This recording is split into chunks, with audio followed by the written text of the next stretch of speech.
முக்குலத்தோர் எழுச்சி கழகத்தின் மாநில பொதுச் செயலாளர் VRK கவிக்குமார். அனைவருக்கும் மாலை வணக்கம். இந்த மாபெரும் ஒரு மாநாடை திரட்டிய எங்கள் அண்ணன் சீமானின் பிள்ளைகளுக்கு இந்த மேலின் வாயிலாக முதற்கண் நன்றியை சொல்லி எனது உரையை ஆரம்பிக்கிறேன். எங்கள் பெரும்பாட்டன் ராஜராஜ சோழன் பிடித்த புலிக்கொடி, ஐயா நேதாஜி சுபாஷ் சந்திர போஸ் பிடித்த புலிக்கொடி, எங்கள் அண்ணன் பிரபாகரன் பிடித்த புலிக்கொடி, அந்த புலிக்கொடியை எங்கள் ஐயா பசுமன் முத்துராமலிங்கத்தேவரும் பிடித்திருந்தார். அகில இந்திய ஃபார் பிளாக் சார்பாக எங்கே இந்த புலிக்கொடியை காலப்போக்கில் காணாமல் போயிருமோ, எங்களோட நின்றுமோன்னு ஒரு அச்சம் பயம்லாம் இருந்துச்சு. பரவாயில்ல, எங்கள் அண்ணன் தமிழ் தேசியம் என்ற ஒரு களத்தில் இறங்கி 2008-9 காலகட்டத்தில் பாராளுமன்ற உறுப்பினர் அந்த எலெக்ஷனில் இறங்கி முதல் எலெக்ஷன் நீங்கள் நம்ம சிவகங்கையில் இறங்கி அடிக்கிறார் அண்ணன். நாங்கள் அப்போது அண்ணனை தூரத்தில் பார்க்குறாங்க, நாங்கள் வேறு மாற்று கட்சியில் இருந்தோம். அப்போது அந்த இயக்கம் அப்போ தான் அந்த இயக்கம் இன்னும் உருவாகலை. அங்கே அவரோட பேச்சுகள், மக்கள் அவரை பார்த்த பார்வை, ஓகே தமிழ் தேசியம்ன்றது ஒரு பேக்கப் தான் உருவாகுது. அந்த தமிழ் தேசியத்தை காக்க வேண்டிய கடமை நம் அனைவருக்கும் இருக்கின்ற ஒரு கட்டாயம் அங்கு தான் ஆரம்பிக்கப்படுகிறது. அது சிவகங்கை மாவட்டம் தான் நான் இங்கே பதிவு பண்ணிக்கிறேன். ஏனென்றால் காலத்தின் கட்டாயம் அண்ணன் அதே புலிக்கொடியின் வாயிலாக, அதே மதுரை மண்ணில், அதே பாண்டியர் மண்ணில், அதே சங்கம் வளைத்த எங்கள் ஐயா பாண்டித்துரைத்தேவர் வளைத்த அந்த மண்ணில் நாம் தமிழர் கட்சி என்ற ஒரு இயக்கத்தை உருவாக்கி எங்களுக்கு பெருமை சேர்த்து கொடுத்திருக்கிறார். நாங்கள் இப்பையும் சொல்லி எப்பையும் சரி நாங்கள் அவர் துணையாக இருப்போம். இதுவரை எந்த ஒரு திராவிட கட்சி மேடைக்கும் எந்த ஒரு தேசிய கட்சி மேடைக்கும் நாம் சென்றது கிடையாது. இதுதான் என்னோட முதல் மேடை, நாம் தமிழோட முதல் மேடை.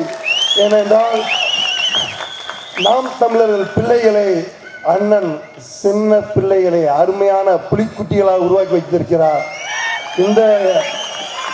இந்த மேடையில் கூட, இந்த இடம் கூட எங்கள் அண்ணன் பிரபாகரன் அவர்கள் திருமணம் செய்த திருப்பூர் முருகன் கோவில். இதே எங்களுக்கு பெரிய பாக்கியம்தான். பல்வேறு காலகட்டங்களில் பல்வேறு சூழல்களில் தமிழ் தேசியம் வந்துடாதா நம்ம எல்லா தலைவர்களும் பார்த்தோம். நானும் தான். எனக்கு ஐயோ எங்கள் அண்ணன் பிரபாகரன் படத்தை போட்டாலே கிழிப்பான், பிரபாகரன் படத்தை போட்டால் வழக்கு போடுவான். ஆனால் இன்று தமிழகம் முழுவதும், ஏன் உலகம் முழுவதும் பிரபாகரன் படத்தை கொண்டு சேர்த்தது அண்ணனுக்கும் பெரும் பங்கு இருக்கு. அதில் அண்ணோடு இருக்கும் இந்த நாம் தமிழரோட குட்டி புலிகளுக்கும் பங்கு இருக்கு. எத்தனை வழக்குகள் வந்தாலும் சந்திக்க இந்த புலிகளும் சரி, இந்த புலி கூட்டத்துக்கு பக்கமாக நாங்களும் தயாராக இருக்கிறோம். எந்த ஒரு சூழல், எந்த ஒரு காலகட்டம் இந்த சமூகம் தன்னைத்தானே பக்குவப்படுத்தும், வடிவமைக்காத தமிழ் சமூகம் எங்க அடிபட்டாலும், எங்க அடிபடுதோ அங்க எந்திரிக்கும். அதுக்கு ஈழத்தையே நீ ஒரு உதாரணமா எடுத்துக்கலாம். எல்லா காலகட்டங்களையும் நம்மளை தாக்குறது, அடிக்கிறது, மிதிக்கிறது பார்த்தா திராவிடம் தான். எல்லாருமே அதான் சொல்றோம். ஏன்னா திரும்ப நம்ம பேசிதான் ஆகணும். அன்னை கூட அதிகமாக சொல்லுவார், பெரியார் அண்ணே தயவு செய்து இனிமேல் எந்த இடத்திலும் பெரியார் என்று உச்சரிக்க வேண்டாம். இது என்னோட கோரிக்கையை நான் வைக்கிறேன். இந்த இடத்துல அவருக்கு ஒரு பெயர் இருக்கு, ஈவே ராமசாமி நாய்க்க. அப்படியால் அவர் தன்னை பதிவுபடுத்தியிருக்கிறார். தமிழை பைத்தியக்கார மொழி, தமிழர்கள் கருங்காலி, தமிழ் மொழி வேசி மொழி, எண்ணற்ற வார்த்தைகள் காதில் கேட்க முடியல. நான் பள்ளிக்கூடத்தில் படிக்கும்போது அந்த படத்தில் இருக்கோம், வைக்கம் வீரன் இருக்கேன். நானும் வைக்கம் வீரர் பெரியார் படிச்சுட்டு வந்தேன். அதுக்கப்புறம் இருந்துச்சு அறப்பாவி, அதுவும் பிராடு தான், அதுவும் டுபாக்கூர் தான். ஏன்னா இங்க இந்த நாட்டுக்காக, இந்த தேசத்திற்காக எண்ணற்ற உயிர்களை கொடுத்தது நம்ம தான். இந்த தமிழ் தேசியம் நம்ம தமிழர்கள் தான், அனைத்து குடிகளும் தான். அண்ணன் சொன்ன மாதிரி தான் பல்வேறு குடிகள் சொன்னாங்க, எல்லாரும் தான். ஆனால் இங்கே வந்தேரியல் தனக்கான ஆட்சியை பிடித்து வைத்துக் கொண்டு இருக்கு. இந்த ஆட்சி அந்த முறைகள் இருக்கு பார்த்தீங்களா, அதை அப்படி மாத்துறது. இப்போ அண்ணன் டக்குன்னு முருகன் எடுத்து முண்டா வச்சுங்க, எப்பா முருகனுக்கு 2 முன்னாடி அப்படின்னு. என்னப்பா உன் தலைவருக்கு 3 முன்னாடி இல்லப்பா, என்ன நீ முருகன் 2 முன்னாடின்ற. எங்க தலைவர் பயங்கரமான தலைவர், அவர் பயங்கரமான தலைவர். அவர் அங்க திருவாரூர் வந்திருக்காரு, உங்களை காப்பாற்ற வந்திருக்காரு. அவர் இல்லைன்னா தமிழ்நாடே இல்லை. சரி ரைட். அடுத்து யாருப்பா, அவர் மையம் ஒருத்தர் இருக்காரு. அடுத்து யார், அவர் பேரை இருக்காரு. இந்த திராவிட சிஸ்டத்தை எதிர்க்கிறாரா யாரு, வைகோ. அவர் எதிர்க்கிறார். அப்பா ஐயோ வாரிசு அரசியல் கூடவே கூடாது. நான் வந்து துண்டை உதறி வெளியே வந்து நான் மோசமான அப்படி பண்ற நாங்களும் சரி ஐயோ அண்ணன் வைக்கோ, இந்த பக்கம் பிரபாகரன் வாரு ரைட் ஓகே பிரபாகரன் காரியம் அண்ணன் வைக்கோ நம்ம சொல்லிட்டு இருந்தோம். லாஸ்ட்ல பார்த்தா அதுவும் ஒரு புதிமான போய் தான் நிற்குது. என்ன காரணம் என்றால் அந்த தெலுங்கு பாசம் நாக்கியர் பாசம், அந்த தெலுங்கர்கள் ஆனால் அந்த ஆளுமைக்கான அந்த ஆளுமையை நம்ம புரிஞ்சுக்கணும். நமக்கான ஆளுமை என்னன்ற நம்ம தெரியல. எல்லாருமே வந்து திரும்ப அகைன் திரும்பவும் நம்ம திராவிடம் இல்லை சீமானால அவளால் முடியாது, ஒரு எம்எல்ஏ கூட இருக்க முடியல, அப்படி முடியும். நம்ம திரும்ப திமுக போவோம், அதிமுக போவோம், அவன்கிட்ட போவோம். ஆனால் இப்போ வர அனைத்து கட்சி புதுசாக ஒரு கட்சிகள் உருவாது பார்த்தீங்களா, அந்த கட்சிகளுக்கு கூட ஒரு மாற்றத்தை அண்ணன் உருவாக்கி வச்சுட்டாரு. என்னன்னா நீங்க அந்த அமமுகன்ற ஒரு கட்சி இப்போ கடந்த காலங்களில் உருவாகும் போது டிடிவி உருவாக்குறாரு அமமுக, அதில் திராவிடன்ற வார்த்தை வரல, ரைட் சந்தோஷம். இப்போ நடிகர் விஜய் அவரோட பேரில் திராவிடம் வரல. இதுதான் எங்களுக்கான முதல் வெற்றியே. இங்கே அடிக்கிற அடி தான் நாங்கள் நம்பி தான் கொண்டு போவோம். அதான் எங்கள்கிட்ட ஒரு முற்றான ஒரு அரசியல் தான், முற்றும் திறந்து போகணும். ஏன்னா நீங்கள் வாங்க இங்கே வாழுங்க, தொழில் பண்ணுங்க, நாங்கள் சப்போர்ட் பண்ணுறோம் எல்லாம். ஆனால் எங்களை ஆள துரிக்கணும், எங்களை அடிமையாக வைக்க வேண்டும். எங்களுக்குள்ள வந்து அந்த கருத்து வேற்றுமலை, அதாவது இங்கே எல்லா தலைவர்கள் எல்லா சமூக தலைவர் வந்திருக்காங்க. அண்ணன் சொன்ன மாதிரி பல்ல சமூகம், தேவந்தவர்கள், பறையர்கள், கோனா சமூகம், முக்குலத்தூர், எல்லா அனைத்து சமூகம் விட்டு போன சமூகத்தை தேசம் மன்னிச்சுக்குங்க, எல்லாருமே வந்திருக்காங்க. சின்ன சண்டைகள் நடக்கும் ஏதாச்சும் ஒரு ஊரில், அங்கே ஒருத்தனை வெட்டி கொண்டிருப்பாங்க, உடனே ஒட்டுமொத்த சமூகத்தையும் அப்படி திருப்பி அந்த சமூகம் தான் வெட்டி கொண்டுச்சு பார்க்காங்க. அந்த வெட்டி கொண்டான்ல அவன் யாரும் தேடுங்க, அவன் திமுகவா இருப்பான், இல்லை அண்ணா திமுகவா இருப்பான், கண்டிப்பாக அப்படிதான் இருப்பான். தேடி பார்த்துக்குங்க, அவனை குற்றம் சாட்டுங்க. ஏன்னா மீடியாவில் போடுவான், மொட்டையாக போட்டுருவான், தேவர் சமூகம் உங்களை வெட்டி கொண்டுருச்சு, இந்த சமூகம் வெட்டி கொண்டுருச்சுன்னு. தயவு செய்து வந்து அந்த நாங்கள் பாதிக்கப்பட்டிருக்கோம். நான் வந்து தேவர் சமூகம் நான் பாதிக்கப்பட்டிருக்கேன், என் சமூகம் பாதிக்கப்படுது. எனக்கு ரொம்ப வேதனையாக இருக்குது. பொதுவெளி சமூகத்தில் எங்களை வந்து ஒரு மாட்டம் டைப்பில் மாதிரி பார்க்குறாங்க எங்கள் சமூகத்தை. நம்ம நாங்கள் தான் விட்டுறோம் முத்துறோம். எல்லா சமூகத்தையும் ரவுடி பையன் இருக்கான், மொல்ல மாதிரி இருக்கான், முடிச்சவி இருக்கான், கஞ்சா வியாபாரி இருக்கான். எங்கள் சமூகமும் கிடையாது. அது எங்கே நான் பதிவு பண்ணி தான் இந்த இடத்துல. ஏன்னா தமிழ் தேசியம் விஷயத்தில் வந்து உள்ள வரும்போது எங்களுக்கு அந்த ஆதங்கம் இருக்குது. தயவுசெய்து எங்களை அந்த பார்வை பார்க்காதீங்க. நாங்கள் எல்லா சமூகத்துக்கும் இணக்கமான சமூகம், அதிகமான உயிர் தியாகங்கள் நாங்களும் கொடுத்துருக்கோம். தமிழ் தேசியத்துக்காக இன்னைக்கும் அண்ணன் பின்னாடி எங்க சமூக மக்களும் நிற்கிறாங்க. இதை நான் சொல்லிதான் ஆகணும். ஏன்னா எனக்கு பெருமை தானே, எங்க சமூகத்துக்கு பெருமை தானே, நான் சொல்லிதான். ஒவ்வொரு காலகட்டங்களையும் எல்லா சமூக மக்களும் தயவு செய்து இங்க இருக்க தலைவர் நாங்கள் சொல்ற விஷயம் தான், சிறு அந்த கருத்து வேறுபாடுகள் மாற்றங்கள் இதெல்லாம் இருந்துச்சுன்னா அதை கலைஞ்சு அது சால்வ், அந்த பிரச்சனையை முடிக்கிறதுக்கு போங்க. அந்த பிரச்சனையை முடிங்க, அதை முடிக்காம விட்டுட்டு திரும்ப பிரச்சனையை நீங்க உருவாக்காதீங்க. அதை நீங்க உருவாக்குனீங்கன்னா அது திராவிடத்துக்கு ரொம்ப வலி சேர்க்கும். அண்ணன் சீமான் வந்து ஒரு கல் இருந்தாங்க, ஃபர்ஸ்ட் ஒரு கல் இருந்தாங்க. அந்த கல் வந்து பெரிய ரியாக்ஷன் இல்லை, அடுத்து ஒரு கல் எறிகிறாங்க.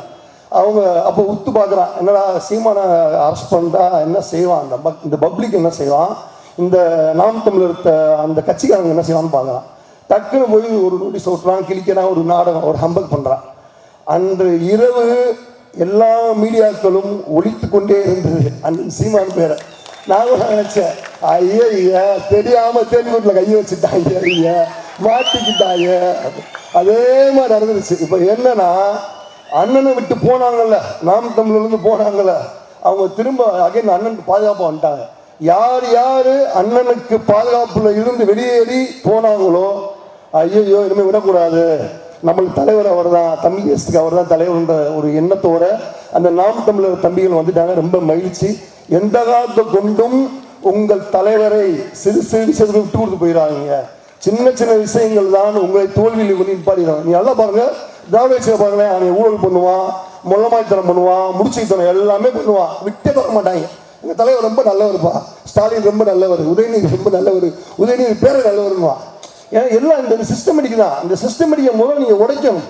அதுக்கு முதல்ல நம்ம எடுக்க வேண்டியது வந்து ஈவே ராமசாமி நாயக்கர் என்கிற அந்த ஒரு சிஸ்டத்தை உடைத்தே ஆக வேண்டும். ஏனென்றால் ஒவ்வொரு இடத்துலையும் தனித்தானே செலவு வச்சுக்கிட்டாரு, தன்னோட சிலையை அவரே திறந்துட்டாரு ஈவே ராமசாமி. இதெல்லாம் எவ்வளோ ஒரு கேள்வி குத்து பார்த்தீங்களா? நம்ம நாட்டுக்காக நமக்காக வாழ்ந்து வீழ்ந்தவர்களுக்கு தான் சிலை வைத்து இருக்கிறோம்.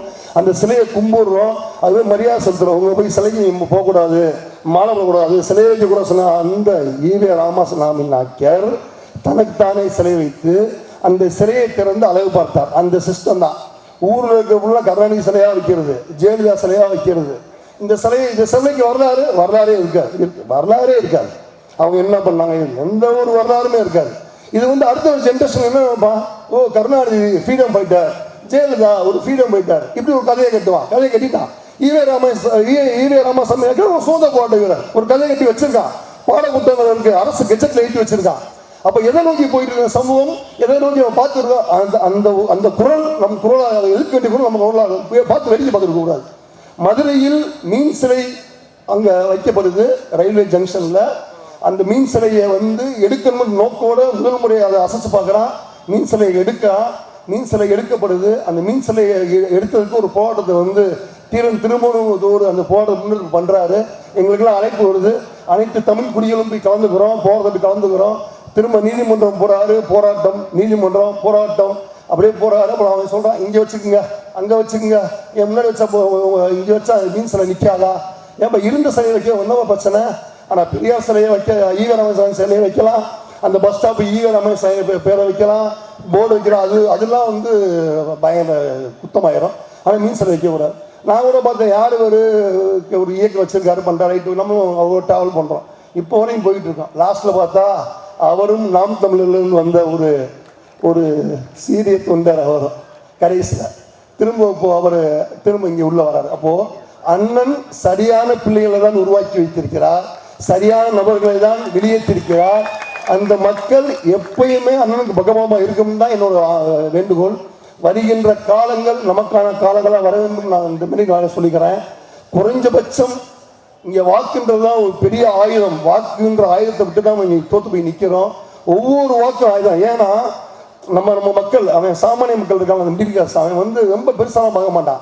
அவனை கடைசியில் போய் அந்த 500 ரூபாய் கொடுத்து ஓட்டை வாங்கிடுவான். ஒரு 1000 ரூபாய் கொடுத்து ஓட்டை வாங்கிடுவான். அந்த 1000 ரூபாய் கொடுத்து அவன் ஓட்டை போட்டு யாருக்கு போடுறோம், ஏன் போடுறோம், இன்னும் தெரியாம ஓட்டை போடுறோம், விடுப்பா அவன் எம்எல்ஏ வந்துட்டு போகிறான், இவர் என்னப்பா செய்ய போகிறாரு, அங்கே தான் நம்ம தோற்று போயிடும். அந்த வாக்கை தான் அவன் மாற்றணும். நான் என்ன சொல்கிறேன், இதே காலேஜில் இங்கேயே ஒரு ஓப்பன் சேலஞ்ச் வைக்கிறேன். இந்த வருகிற சட்டமன்ற எலெக்ஷனில் நீ ஓட்டுக்கு காசே கொடுக்காத, தனிச்சு நில்லு. நீ திமுக, நீ பெரிய கட்சின்றல, 1957 நாங்கள் வந்துட்டோம், நாங்கள் பெரிய கட்சி, அந்த கட்சி, நீ தனிச்சு நில்லு. கூட்டணி யாருமே வைக்காத. ஏடிஎம்கே நீ தனிச்சு நில்லு, பிஜேபி தனிச்சு நில்லு, காங்கிரஸ் தனிச்சு நில்லு. நாங்கள் காலத்துக்குள்ள வாரோம், நின்று பார்ப்போம், மோதிக்கு வருவோம், அடிச்சு வருவோம், எத்தனை எம்எல்ஏ வருவோம் பார்த்துக்குருவோமா. விளையாட்டு சொல்ல, சீரியஸாக சொல்கிறேன். எவ்வளோ டெபாசிட் போதும் பார்த்துக்குருவோமா. அதுதான் உண்மை, அதுதான் ஃபேக்ட். இந்த உண்மையை நிஜமாக்க வேண்டும். இந்த நிஜம் வந்து கனவா போயிடக்கூடாது. வாக்கு என்கின்ற ஆயுதம் நமக்கான வலுவான ஆயுதம். சட்டமன்றத்துக்குள்ள யாரோட குரல் ஒலிக்க வேண்டும்ன்றது தான் இங்கே மிக முக்கியம். அந்த குரல் ஒலிக்க வேண்டும் என்றால் இனி வரும் காலங்கள் நமக்கான காலங்களாக இருக்க வேண்டும். அண்ணன் சீமானின் கரத்தை வலுப்படுத்துங்கள். சாதிவாரி கணக்கெடுப்பு 1955 ஒரு அஜெண்டா வருது. கர்நாடகா, ஆந்திரா என்ன பண்ணுறா, எங்கள் ஸ்டேட்டில் இருக்கவங்க நாங்கள் அவங்களுக்கு மட்டும் தான் வேலை, அவங்களுக்கு மட்டும் தான் சலுகைகள். நீங்கள் தமிழக இருந்தால் உங்களை வந்து நீங்கள் ஷெட்யூல் காஸ்ட் இருந்தாலும் நாங்கள் ஷெட்யூல் காஸ்ட் நீங்கள் உள்ளே இருக்க மாட்டீங்க, அவங்களை காமன்லாம் வச்சுருப்பான். அது பண்ணுறான். அதே மாதிரி தமிழ்நாட்டில் கொண்டு வர சொல்லி சட்டநாத கமிஷன் வந்து 1972 ஒரு கமிஷனை உள்ளே கொண்டு வராங்க. கொண்டு வந்து ஜாதிவாரி கணக்கெடுப்பு எடுத்து பண்ணும் போது ஐயா கருணாநிதி உள்ளே கொண்டு வராரு. சின்ன மரத்தை உள்ளே கொண்டு வராரு, சைஸா அப்படி சின்ன மரம் கொண்டு வராரு. அப்போ அது வந்து ஆந்திரா ஜாதி இது கிடையாது அப்படின்னு அதை அப்படியே கடப்பில் போட்டார். அந்த சின்ன மேளம் தான் அப்படியே டைவர்ட் ஆகி இசைவியலாளராக மாறி, இசைவியலாளர் தான் மெரிட்டான தமிழ் குடி மாதிரி அதை உள்ளே கொண்டு வந்து, அந்த இசைவியலாளர்லேயும் ஒரு ட்விஸ்ட் இருக்கு. சிவகார்த்தியன் ஒரு நடிகர் இருக்காரு, நீங்கள் பார்த்துருப்பீங்க.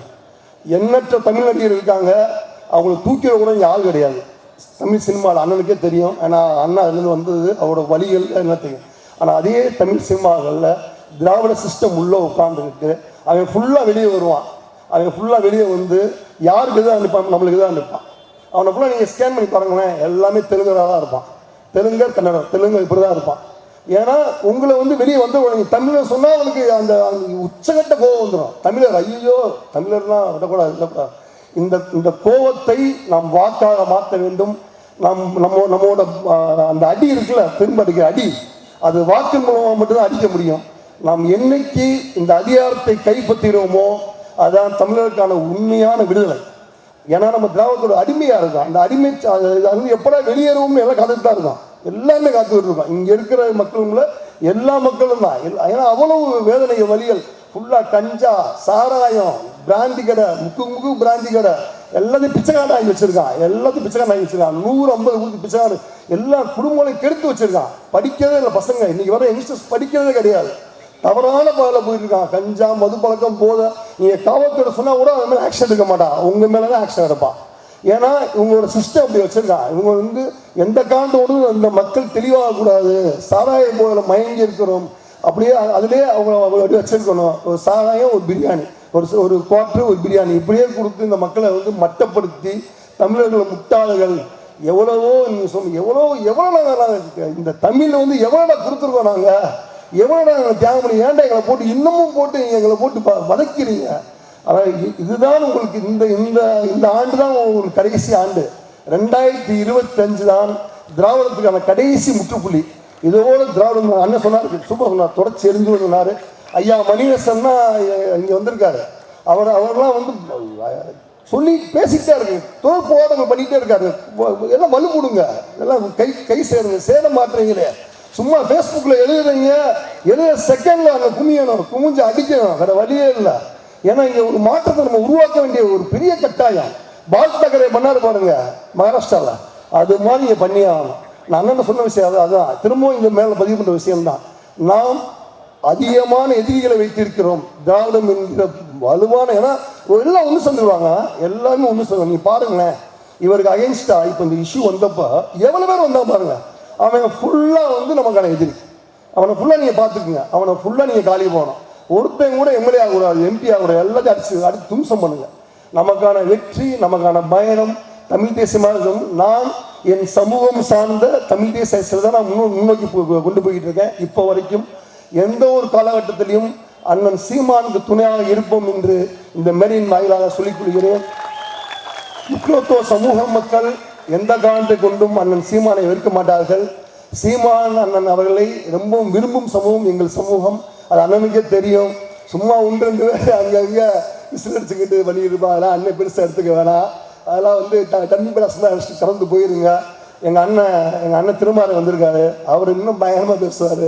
அவரோட பேச்சுக்களை கேளுங்க. ஏன்னா அண்ணன் வந்து தேசிய பாதையில் பயணிச்சவர். எங்கள் ரொம்ப மகிழ்ச்சி. ஒரு தேசிய பாதையில் பயணிச்சவர் அண்ணனை வந்து அண்ணன் தமிழ் தேசியத்துக்கு கொண்டு வந்திருக்காரு. மிக்க மிக்க மகிழ்ச்சி. அந்த தமிழ் தேசியம் தொடர வேண்டும். எந்த காரணத்தை கொண்டும் யாரையும் எங்கேயும் விட்டு கொடுத்துட வேண்டாம். ஏன்னா சீமானன்ற அந்த ஒரு ஆயுதம் இருக்கு. அந்த ஆயுதம், அந்த மேஜிக் கோல், அந்த மந்திர கோல் தான் இந்த அனைத்து சமூகத்தையும் ஒன்றிணைக்கிறது. அண்ணன் துப்பாக்கி எடுத்தாரு, நம்ம வாயை எடுக்கிறோம், அவ்வளோ வித்தியாசம். 2 தான். அடுத்து கையெடுக்கிறோம், பட்டனில் வாக்களிக்கிறோம். இந்த வாக்கு 26 ஒரு பெரிய மாற்றத்தை உண்டு பண்ண வேண்டும்.